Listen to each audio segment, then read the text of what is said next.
What's up, Samuel? Show off. Well, I'll see your I'll see your beach view and I'll up you a mountain view. Where you at? today's Dead Red Cincinnati emanating partially from the greatness of Big Sky, Montana. And the light's a little iffy, but there's No, it looks good. some of that. Yeah. Yeah, Giesenslaw family vacation Beautiful. landed in Big Sky this year. Let me Looks try and get amazing. it back where it was. Yeah, but it's great. I know it's on your list. It was on my Yeah, list. it is. It's still on my list to come when all this is white, Yeah. cold, and I don't skiable. know. Looks pretty nice right now. Yeah. How are things? What's the weather there? What's it? I mean, it looks beautiful, sunny. What's it? It's summer there. What's temperature? Summer, and at the early morning right now, it is 50-ish degrees. So still good and chilly. Feels good when you open the Sounds windows. Pretty nice. It 93 is. here. Yeah. Oh well, there's that too. A little bit different. There's that. Anyway, this is good, and I like doing this. It gives us more to talk about, and Yeah. a little bit better to things to look at from time to time, other than what we have as our regular backdrops back home. Let's do this, and let's open with in the leadoff spot. What we just had the All-Star game. Last time you and I talked, it was the All-Star game is about to happen. These guys are about to be All-Stars. Now it's in the books. Hunter Green, Elly De La Cruz have had that experience in Texas. What do you think, even before we talk to those guys, that experience does what for two of the Reds' young cornerstone players? I think it gets them it's hard not to get better being around the best, right? Mm-hmm. You always want to play this against a better opponent. I think that there's a movie I saw. It's called Revolver. You only get better by playing a better opponent. And it was talking about chess. I think you get those guys in a room where I think we both agreed that those guys ask a bunch of questions, Hunter and Elly. Mm-hmm. You see Elly out there talking on the field. Hunter's very introspective when, he does his post-game interviews. I think just being around those players, having a little bit of, I bet batting practice is probably the funnest part of the whole weekend for those guys. The home run derby is one thing, and it's exciting to get out there with your family, but batting practice and being able to walk around the outfield while they're shagging BP, talking about what's this like, what's your process, what's your routine, all those types of things, and being able to filter it. I mean, to hear it all, take it, keep what works for you in your brain and let the other stuff go out the other side, right? You don't want to over inundate yourself, but I've just being in a room with the best players, kind of like going up, from high school to the big leagues, like the better players you're around, it helps you get better. Yeah. And we talked about that. You've heard guys come back and say, it just kind of changed my perspective of where I fit, being associated with those players. If it's your first time, you probably come back feeling a little bit differently when you walk in your own clubhouse. And you hope that's the case, because iron sharpens iron, right? The best players, that's right.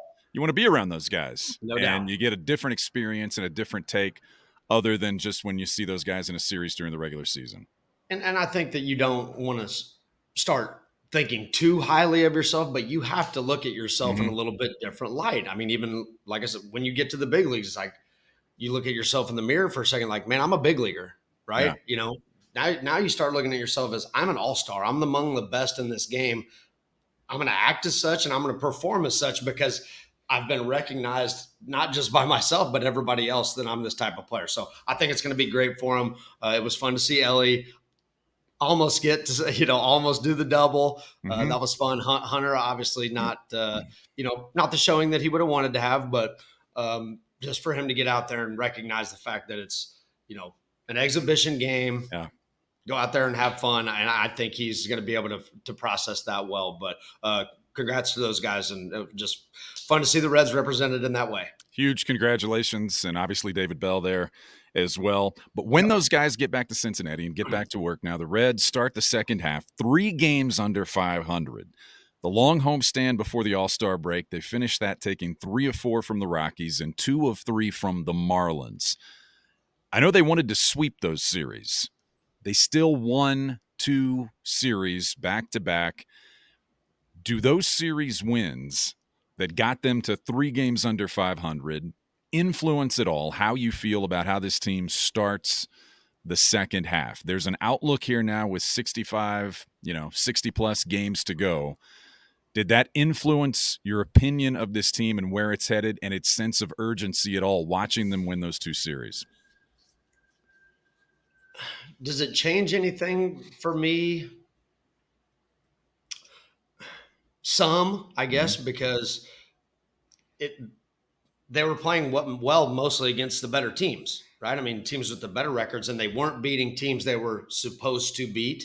Mm-hmm. And then after, they sweep the Yankees, swept by Tigers, right? I mean, 2 different ends of the spectrum. So then to have them rebound from that and win 2 series that you felt like they should win, they need to win. They need to win those series against teams that we perceive them to be better than. Because that's who you are. I mean, the cream is going to rise to the top. I mean, you are what your record says you are. And if you're at the bottom of the division, then you're a bottom of the division team, no matter how much we believe or wish you'd be the top tier team. So it changes some for me. There's always this kind of big question mark that looms over the All-Star break for me as to how momentum goes to the other side of it. Exactly. So, I mean, and we'll get to him, but is Rece Hinds going to be this hot 4 days from after he last saw a live pitch? The confidence is there. Is the Reds as a team going to be the team that won 2 series and comes back out, or they have lost the luster? So there's always a big kind of, and you'll never be able to figure it out. Like it's it's a fugazi, it's a fugazi. You don't know because I don't think there's any empirical evidence of how that works, right? Yeah, but I think there's it changes something for me. Yeah, and I feel like that I feel like there is a sense of urgency. They have some things they have to figure out, but I feel like that in those 2 series, you kind of saw it because they were backed against the wall after losing 3 against the Tigers. And I think you saw it some in that series. This team has yet to harness the sense of urgency, though, and that's the question as the second half starts. But going to Rece Hinds,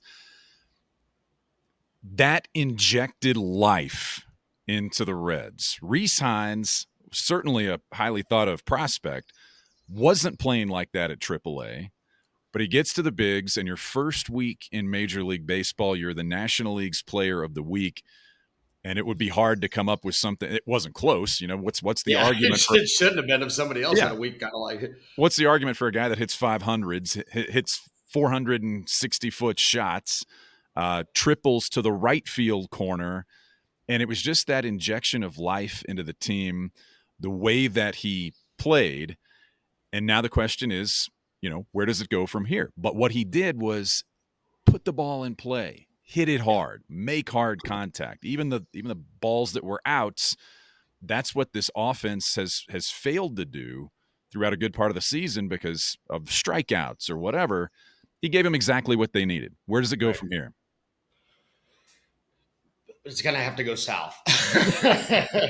Market correction? There's going to have to be a market correction. And we talk about that a lot. I mean, what I'll say about this is there's going to be an adjustment made, right? I mean, if he's hit 5-6 home runs, what pitch type were most of them? He's going to see less of it, right? They're going to figure out where the hole is. Part of, calling a guy up to the big leagues at the right time. I actually thought, for me, the further up the ladder I went, the easier it got. And I think for a lot of hitters, it can be that way too, because as a guy who was trying to attack hitters in a certain way, set them up, it wasn't just a stuff game. It was, I'm going to throw a fastball up and in to get to the slider down and away. And it became easier for me to pitch because guys had a plan. And I could kind of manipulate that a little bit. For some hitters, they can hit better as they go up because in the big leagues, pitchers have better command. So they're going to be around the zone, right? And if Rece Hinds is a strike hitter, which you kind of have to be a strike hitter, but, if he's getting those pitches over the heart of the plate more often in the big leagues, or at least there's less of a fear of him getting a ball whizzed up by his neck, right? He can kind of lean over the plate a little bit. It can be a little bit easier. I know that sounds weird, but I think it can be easier the further up the levels you go, just because of the finer points of the game. Get a little bit more. It's harnessed, right? Again, there's going to be a market correction, and I don't know. He goes from hitting 212 and whatever it was in AAA to the National League Player of the Week, and you tell me, partner. I mean, you can't make this stuff up. I don't know how it goes. It wasn't one or two games. I'll say that. Mm-hmm. It was a couple of Right. series. It was starting every day. It was being thrown Mm-hmm. right in. I liked his makeup. I I did too. enjoyed talking with him a little bit about it. And he knows, Mm-hmm. he knows what he was doing was obscene. But that doesn't mean you stop chasing that obscene feeling. And I think it's going to be interesting to see where it goes. But if he helped them win 2 series that helped them get where they want to be, and then cools off, that's still, that's a good use of your minor league system when you needed a guy Right. to come in and do that. Hopefully it's more than that, and hopefully he continues to play well. But what a start. What an incredible display of a guy who could just crush the It looked the baseball part, right? and looked the part because he's Like a the swing, big, like oh, it looked really good. big, strong kid, looks good in Yep. uniform, and Yep. plays Oh, it did. yeah, and plays the way this team wants to play. He ran the bases the way this team wants to play and played with that enthusiasm and that energy. That's what they needed. That's what they continue to need. We don't know if it's sustainable for Rece Hinds, but we do know a few things. We have numbers and we have results to back up the fact that this team is better and plays better collectively when TJ Friedl is healthy and at the top and doing what he does. It's been such a painful, literally and figuratively, season. Thank you for Friedl. But if he gets back shortly after the All-Star break, if he is healthy after the All-Star break, what can happen? What can he do? I think he can Rece Hinds this team for a more sustainable stretch, right? Yeah. I think so. I mean, because you can go look. I mean, I was playing golf last week with Bronson, and I mean, he follows, not like as close as we do, but he was talking about, this pitching staff and, some of the young players, and the things that you and I talk about. But he says, man, you got to look up their record with TJ Friedl in the lineup.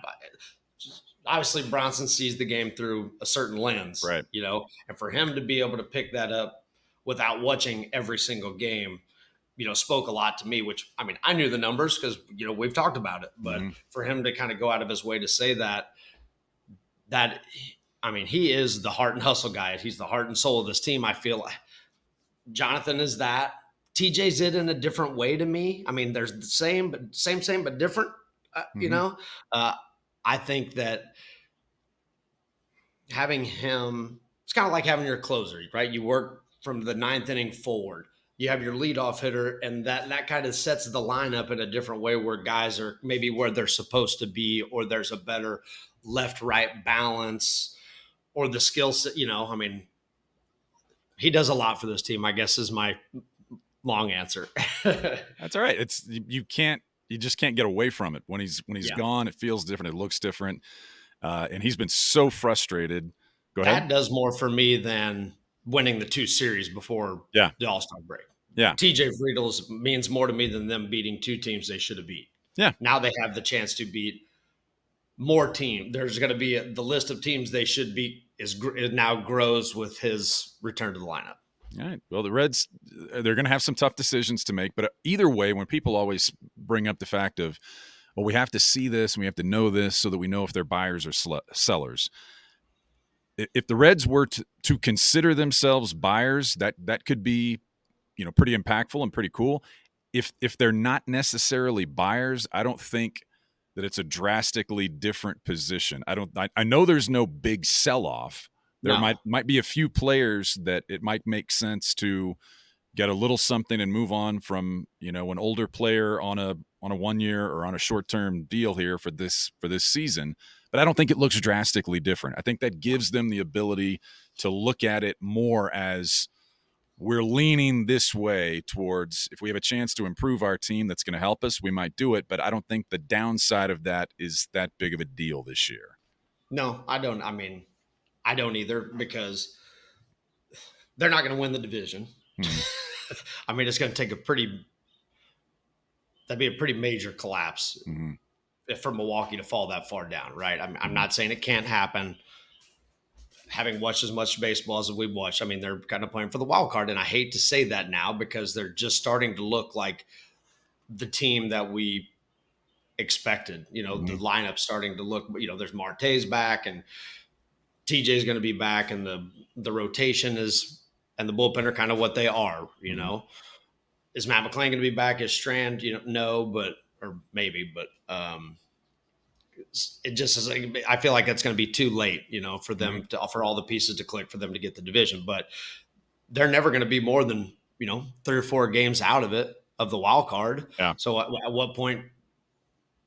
I don't know really why they do anything, and maybe that's boring. I feel like standing pat is, maybe a good thing. Maybe it allows you to build further relationship with Frankie Montas to see how he is down the stretch, and maybe you'd like to resign him. You don't have to give up a qualifying offer. Some of the, I don't know. There's other pieces of it that are above my pay grade. Right.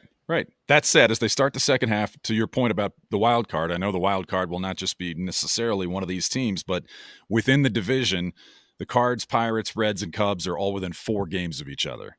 Milwaukee's at the top.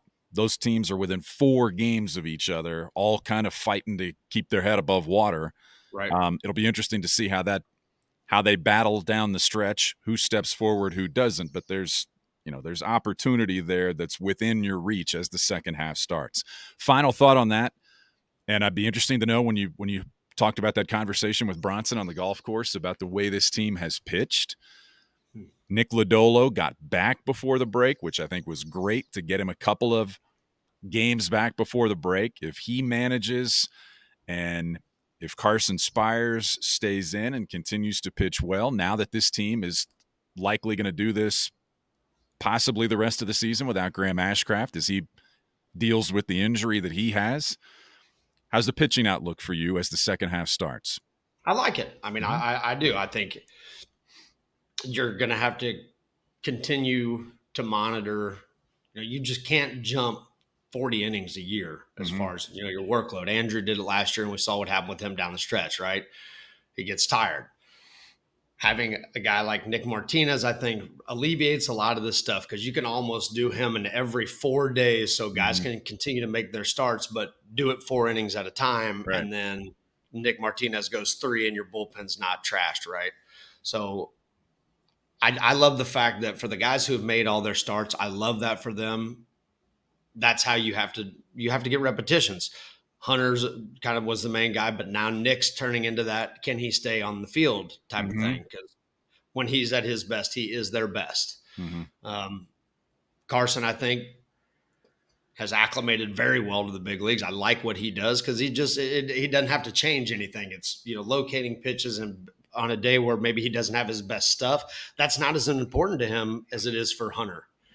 Hunter needs, he's a stuff guy, right? Yeah. He's not pitcher. Andrew Abbott, if he's 90 versus 94 that day, he might only get 2 strikeouts instead of 7, but he can work around it with the off-speed stuff. So I love where it sits. I mean, in a year where you were hoping that we talked about the offense taking step forward, and just because some of the injuries, they haven't been able to do that. Just to see the pitching staff, we've kind of been waiting for this to happen, and it's happening. It's frustrating that the offense hasn't come along with them because this could be pitching like this leads to a special year. Exactly. And it hasn't been that. So it's kind of frustrating. Yeah. But you can also, I'll give you the glass half full of that is all those guys are 24, 25 years old, assuming health, praying for health. They're having this experience now where they can see as they progress and mature, but they could also see the position that they can put this team in if things do change and the offense, which was there for most of last season, does come around. I agree. It's all part of the process. All right, mental break from baseball right now. Thank you for that. Mental break from baseball to do 5 and Dive. As I sit here in the glory of the big sky of Montana. You look great, man. I mean, you're in gold now, right now, partner. It's so good. And we've established the fact that you and I have not only a love for travel, but a love for mountain towns. Yep. And I have that and have developed a little bit more of an appreciation for the summer in a place like this, as well as the fact that we both ski or board every chance we can when we Yep. get the opportunity. So we'll do a 5 and dive a little bit based on mountain towns, not necessarily summer or winter, but I'll shoot some questions at you. Okay. To this point, your favorite mountain town, not necessarily ski hill, favorite mountain town that Sam LeCure has experienced. I really live in Park City, man. I'm going to go with that. Park City. Brian Giesenslaw. Look what came in the carry-on. I see that. You brought the microphone. You got the whole 9 yards. The hell. All right, Park I'm City. shooting one back at you for you, and this is going to be because I've never really done a summer mountain town. Yeah, summer or winter for Brian Giesenslaw. Yeah, in the current setup, the favorite winter mountain town is Jackson Hole. Steamboat's a close second, but Jackson Hole is going to be in there for the winter. I haven't done as many in the summer, but golly. Is it apples to oranges? In what way? Like, I mean, are they comparable? Is it, if you're talking about towns, yeah, everybody's the vibe and everybody in town is largely the same over the, obviously it's good to get to a place like this and wear shorts and flip-flops instead of, lugging around your boots and whatnot. But in the summer, I've had good trips to Breck in the summer, but any of these places in the summer, it's going to be great. So that's where we leave that. Number 2, in the winter, Sam, dragging your board around, most epic snow conditions you had for a single day or a single trip, that was where? The first day I ever went skiing was in Steamboat Springs. The night before, it snowed 2 feet and it was minus 20 degrees. I mean, you could see the crystallizing in the air. It was spectacular. And it was the first time Dad ever tried to ski with no lessons. And I mean, without that 2 feet of snow, we would not be sitting here talking today. I would be dead. I think I'm going to have to say Steamboat was probably my most epic conditions as well. All right, picking up the pace. Place you're most looking forward to visiting, winter or summer, that you haven't yet. So Big Skies is on my list to get to, but I really keep thinking this Banff National Park in I've been Canada. Have you? Yeah. That's on the hit list, winter or summer, because of that like glacial thing. Like I think that's it. All right, we got to go. It's pretty impressive. There you go. Sam's best après ski options are where? So I love in Jackson Hole. I love the Mangy Moose, and I love the Mangy Moose. Mangy Moose. Away from that, I love that place. And in Park City, there's a place called the No Name Saloon that I like there. Like it. And number 5, this is for you. This is my first time to Big Sky either season. But if you get to take that summer trip, which you'd likely have to do over the All-Star break at some point, and you get to a place like this, fishing, hiking, golf, mountain biking, any of those tickle your fancy? For me right now, it's going to be golf. I'm kind of golf, but I did take a fly fishing course in Vail. Pretty sweet. You talk about just standing in the stream with nothing around. That was pretty amazing. So, I mean, I could do a little bit of all that, but right now I'm like kind of in a golf mode. Yeah. Since I'm about to go play. That's right. Got a tee time. Yeah, I got a tee time.